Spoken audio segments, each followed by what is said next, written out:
ஸ்கந்தகுப்தர் பீரியடில் பெருசாக ஒன்றும் நடந்திருக்காது. இவரோட பீரியட் இருக்கிறப்ப தான் ஹீனர்கள் வந்து படையெடுத்து வருவாங்க. இந்த ஹீனர்கள் யார் அப்படின்னா சென்ட்ரல் ஏஷியாலேருந்து நம்ம இந்தியாவுக்குள்ளே நுழைஞ்சவங்க தான். ஓகேவா? சென்ட்ரல் ஏஷியாலேருந்து உள்ளே வந்தவங்க. இவங்க வந்து ட்ரைபல் பீப்புள், சரியா? பழங்குடியினர். ஓகேவா? இந்த ட்ரைப்ஸ் வந்துட்டு அடுத்து நம்மளை வந்து இந்தியாவுக்குள்ளே ஆட்சி புரியணும் அப்படின்னு நினச்சி உள்ளே வந்து படையெடுத்து வராங்க. இதான் ஸ்கந்தகுப்தர் பீரியடில் நடந்திருக்கும். இதுக்கப்புறம் இது யார் முக்கியமானவங்க, கொஞ்சம் பேர் வந்திருப்பாங்க.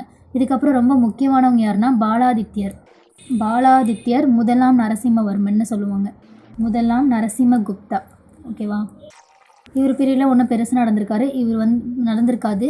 இவர் வந்து முக்கியமாக புத்த சமயத்தை தழுவியிருப்பாங்க. இதுக்கு முன்னாடி யாருமே வந்து ஒரு புத்த சமயத்தை தழுவினாங்க அப்படின்னு பார்த்துருக்க மாட்டோம். இந்த பாலாதித்யர் மட்டும்தான் புத்த சமயத்தை தழுவி போயிருப்பார். மற்றவங்களாம் ஆதரிச்சிருப்பாங்க, அவ்வளோதான். இவர் தான் புத்த சமயத்துக்கே கன்வெர்ட் ஆகியிருந்திருப்பார். இவர் பீரியடில் பார்த்தோம்னா இந்த ஹீனர்கள்னு சொன்னோம்ல, இந்த ஹீனர்களில் முக்கியமானவர் யாருன்னா மிகிரகுலர் அப்படின்னு சொல்லிட்டு. இவர் என்ன பண்ணுவார் அப்படின்னா இவங்களுக்கு ரொம்ப இடையூறாக இருந்துகிட்டே இருப்பார். ஸோ பாலாதித்யர் வந்து மிகிரகுலரை வந்து தோற்கடிப்பார். ஆனால் மிகிரகுலர் என்ன பண்ணுவார்னா திரும்ப மறுபடியும் இவரை தோற்கடிப்பார். இவங்க 2 பேருக்கும் ஃபைட் தான் இந்த பீரியடில் நடந்துகிட்ருக்கும். இதுக்கப்புறம் லாஸ்ட்டாக வந்தவர் யாருன்னா விஷ்ணுகுப்தர். இந்த விஷ்ணுகுப்தருக்கு அப்புறம் ஹீனர்கள் ஃபுல்லாக வந்து இவங்களை தோற்கடித்து அவங்க அடுத்து ஆட்சி அமைக்க ஆரம்பிச்சிருவாங்க. இவ்வளோதான் வந்துட்டு குப்தர்களில் இருந்த அரசர்கள். இதுக்கப்புறம் பார்த்தோம்னா அவங்களோட நிர்வாக முறை எப்படி இருந்துச்சு அப்படிங்கிறத பார்க்க போகிறோம். அரசர்கள் பார்த்துட்டோம். 2வது நிர்வாக முறைன்னு சொன்னோமா? ஸோ நிர்வாக முறைனாலே இவங்க வந்து தெய்வீக முறை கோட்பாடுன்னு சொல்லிட்டு ஒன்று பின்பற்றியிருப்பாங்க. தெய்வீக முறை கோட்பாடு. அது என்ன தெய்வீக முறை கோட்பாடுனா, அங்கே இப்போ பார்த்தோம்ல இவ்வளோ அரசர்கள், இந்த அரசர்கள் எல்லாமே தங்களை என்னவா நினச்சிக்கிறாங்கன்னா கடவுள்கிட்டேருந்து வந்த பிரதிநிதிகள் அப்படின்னு நினச்சிக்கிறாங்க, சரியா? அதனால் இவங்க என்ன பண்ணாலுமே கடவுளுக்கு மட்டும் பதில் சொன்னால் போதும், மற்ற யாருக்குமே பதில் சொல்ல தேவையில்லை அப்படின்னு நினைக்கிறாங்க. அதுதான் வந்து தெய்வீக முறை கோட்பாடு. ஸோ இந்த மாதிரி இருக்கும்போது அவங்க நிர்வாகத்தை எப்படி பிரிச்சிருந்தாங்க அப்படின்னா, இப்போ நம்ம ஒரு கண்ட்ரியை என்னென்னவா பிரிக்கிறோம்? ஸ்டேட்டாக பிரிக்கிறோம், ஸ்டேட்டை டிஸ்ட்ரிக்டாக பிரிக்கிறோம், டிஸ்ட்ரிக்டை கிராமமாக பிரிக்கிறோமா? அதே மாதிரி தான் அவங்களும் பிரிச்சிருக்காங்க. ஆனால் இது ஒன்றுத்துக்கும் ஒரு பேர் வச்சுருக்காங்க. ஓகேவா?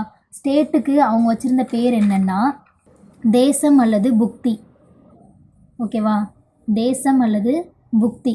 இதை வந்து ஆட்சி செய்கிறவங்க யார்? இப்போ ஸ்டேட்டுனாலே ஃபஸ்ட்டு யார் ஹெட்டாக இருப்பாங்க? கவர்னர் தான். ஸோ அந்த கவர்னருக்கும் அவங்க ஒரு பேர் வச்சுருப்பாங்க. நம்ம ஸ்டேட்டுன்னு சொல்கிறோம், அவங்க தேசம் அல்லது புக்தின்னு சொல்லி அந்த கவர்னருக்கு ஒரு பேர் வச்சுருக்காங்க. அது என்னென்னா உபாரிக்கா. ஓகேவா? அடுத்து பார்த்தோம்னா டிஸ்ட்ரிக்டை என்னன்னு சொல்லுவாங்கன்னா விஷ்யா அப்படின்னு சொல்லுவாங்க. ஸோ இதுக்கு இருக்கிற ஹெட்டை என்னன்னு சொல்லுவாங்கன்னா விஷ்யாபதி அப்படின்னு சொல்கிறாங்க. அதுக்கப்புறம் பார்த்தோம்னா கிராமங்களை பார்த்துக்கிற தலைவர்களுக்கு பேர் என்னென்னா கிராமிகா அல்லது கிராம் அத்ஷயா அப்படின்னு சொல்கிறாங்க. ஓகேவா? அத்தியஷா. ஓகேவா? இப்போ எப்படி நம்ம பிரிச்சிருக்கிற மாதிரியே கண்ட்ரியை ஸ்டேட்டை டிஸ்ட்ரிக்டாகவும் டிஸ்ட்ரிக்டை கிராமமாகவும் பிரிக்கிறாங்க. ஆனால் அது ஒன்றுத்துக்கும் வேறு பேர். ஸ்டேட்டுக்கு தேசம் அல்லது புக்தி, அதை பார்த்துக்கிற கவர்னர் வந்து உபாரிக்கா அப்படின்னு அழைக்கப்படுறார். அடுத்து பார்த்தோம்னா டிஸ்ட்ரிக்டை பார்த்தோம்னா விஷ்யான்னு சொல்கிறாங்க. ஸோ விஷ்யாவை பார்த்துக்கிறவங்க விஷ்யாபதி. அடுத்து கிராமத்தை வந்து பார்த்துக்கிறவங்க வந்து கிராமிகா அல்லது கிராம் அத்தியஷா அப்படின்னு சொல்கிறாங்க. இது இல்லாமல் கிராமங்கள் இல்லாமல் நகரங்களும் இருக்கும் இல்லையா? அந்த நகரங்களை பார்த்துக்கிறவங்கள என்னன்னு சொல்கிறாங்கன்னா சிரேஷ்டி அப்படின்னு சொல்கிறாங்க. ஓகேவா? இப்படி தான் வந்துட்டு அவங்க நிர்வாகத்தை பிரித்து இது பண்ணிகிட்டு இருந்தாங்க. இப்போ நிர்வாகத்தை பார்த்துக்கணும் அப்படின்னா அந்த அரசர்களுக்கு அறிவுரை சொல்கிறதுக்கு ஒரு மினிஸ்ட்ரி இருக்கணுமா? அதே மாதிரி இவங்களோட குப்தர்களோட அரசவையிலையும் ஒரு மினிஸ்ட்ரி இருந்திருக்கும். அந்த மினிஸ்ட்ரி தான் பார்க்க போகிறோம். இவங்க மினிஸ்ட்ரியில் பெருசாக நிறைய பேர் இருந்தாங்கலாம் சொல்ல மாட்டாங்க. முக்கியமாக 3 விஷயத்தை பற்றி தான் பேசியிருப்பாங்க. இம்பார்ட்டண்ட்டான மினிஸ்டர் இருக்கிறதுலே இவர் தான் எல்லா மினிஸ்டருக்குமே ஹெட்டு. அவரை என்னன்னு சொல்லுவாங்க அப்படின்னா மகா சந்தி விக்ரஷா அப்படின்னு சொல்லுவாங்க. இந்த நேம்லாம் கொஞ்சம் டிஃப்ரெண்ட்டாக தான் இருக்கும். நீங்கள் 2-3 தடவை படிச்சிங்கன்னா தான் உங்களுக்கு நல்லா ஞாபகம் இருக்கும். ஓகேவா? ஸோ இந்த மினிஸ்டருக்கே ரொம்ப ஹெட்டாக இருக்கிறவ யாருன்னா மகா சந்தி விக்ரஷா அப்படின்னு சொல்லுவாங்க. அதுக்கப்புறம் ஒரு 2 மினிஸ்ட்ரி மட்டும் இம்பார்ட்டண்ட்டாக கொடுத்துருப்பாங்க. அது என்னென்னா இராணுவத்தில் இருக்கிறவங்கள நம்ம என்னன்னு சொல்லுவோம்? சேனாதிபதின்னு சொல்லுவோம். ஆனால் இங்கே சேனாதிபதின்னு சொல்ல மாட்டாங்க. இங்கே இருக்கிற 2 படைகள், காலாட்படை ஒன்று, குதிரைப்படை ஒன்று. ஓகேவா? காலாட்படை, குதிரைப்படை. இந்த காலாட்படைக்கு இருக்கிற ஹெட்டை என்னன்னு சொல்லுவாங்க அப்படின்னா பாலாதிகிரிதா. ஓகேவா? பாலாதிகிரிதா. அதே குதிரைப்படைக்கு இருக்கிற ஹெட்டை என்னன்னு சொல்லுவாங்கன்னா மகாபாலாதிகிரிதான்னு சொல்லுவாங்க. 2-3 தடவை படிச்சிங்கன்னா தான் நேம்ஸ்லாம் ஞாபகம் இருக்கும். 2-3 தடவை படித்து பார்த்துக்கோங்க. ஓகேவா? அதுக்கப்புறம் பார்த்தோம்னா இராணுவத்துக்கு அப்புறம் 3வது மினிஸ்ட்ரி, மொத்தம் 3 தான் சொல்லுவாங்கன்னு சொன்னோமா. ரொம்ப இம்பார்ட்டண்ட்டானது மகா சந்தி விக்ரஷான்னு சொல்லுவாங்க. செகண்ட் இராணுவத்தை சேனாதிபதின்னு சொல்ல மாட்டாங்க, அதுக்கு பதிலாக அந்த தலைவர்களுக்கு ஒரு பேரை வச்சு கூப்பிடுறாங்க. ஓகேவா. அடுத்து பார்த்தோம்னா நீதியை பார்த்துக்கிறவங்க என்னன்னு சொல்லுவோம், ஜட்ஜுன்னு சொல்லுவோமா. இங்கே வந்து அதுக்கும் ஒரு அதிகாரிகள் பேரை வச்சுருக்காங்க. என்ன அப்படின்னா தண்டநாயக்கர், மகா தண்டநாயக்கர்னு சொல்லிட்டு. ஓகேவா. நாயக்கர், மகா தண்டநாயக்கர், இது ஈஸியாக ஞாபகம் வச்சுக்கலாம். நீதினாலே தண்டனை கொடுக்குறவங்க, ஸோ தண்டநாயக்கர், மகா தண்டநாயக்கர். இந்த மகா தண்டநாயக்கரை ஒரு சில இடத்துல அக்னிகுப்தான்னு சொல்லியிருப்பாங்க. ஓகேவா.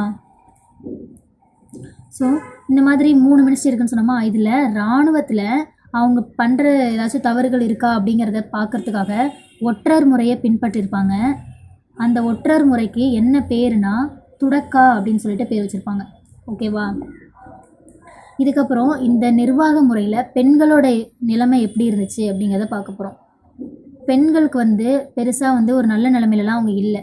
அவங்களுக்கு படிப்புலாம் மறுக்கப்பட்டுச்சு. அதுக்கப்புறம் பார்த்தோம்னா சுயம்வரம் கிடையாது. அவங்களா வந்து அவங்க வாழ்க்கை துணையை தேர்ந்தெடுத்துக்க முடியாது. அதுக்கப்புறம் வந்து குழந்தை திருமணம் இருந்துச்சு, பலதார திருமணம் இருந்துச்சு. அதுக்கப்புறம் பார்த்தோம்னா பெண்கள் வந்து அடிமை போல் ட்ரீட் பண்ணாங்க பெண்களை. இவங்க வந்து ஆண்களுக்கு கீழே தான் இருக்கணும், இவங்க வந்து ஆண்களோட பாதுகாப்புக்கு கீழே இருக்கணும், பெண்கள் வந்து சுதந்திரமாக எங்கேயும் போகக்கூடாது, அந்த மாதிரி சொன்னாங்க. ஸோ இப்போ சமூகம் நிர்வாக முறையில் பார்த்தோம்னா குப்தர்களோட சமூகம் எப்படி இருந்துச்சு அப்படின்னா தந்தை வழி சமூகமாக இருந்துச்சு. அதாச்சும் ஆண்கள் தான் உயர்ந்தவங்க அப்படின்னு கருதப்பட்டது. ஓகேவா. தந்தை வழி சமூகமாக இருந்துச்சு. இவ்வளோதான் நிர்வாகம். இதுக்கப்புறம் பார்த்தோம்னா நெக்ஸ்ட் வீடியோவில் நம்ம பொருளாதார நிலையில் என்னென்ன பார்த்தோமோ அது எல்லாமே பார்க்கலாம். அதுக்கப்புறம் இந்த குப்த பேரரசுக்கான வீழ்ச்சிக்கான காரணங்கள் பார்க்கலாம். Thank you friends.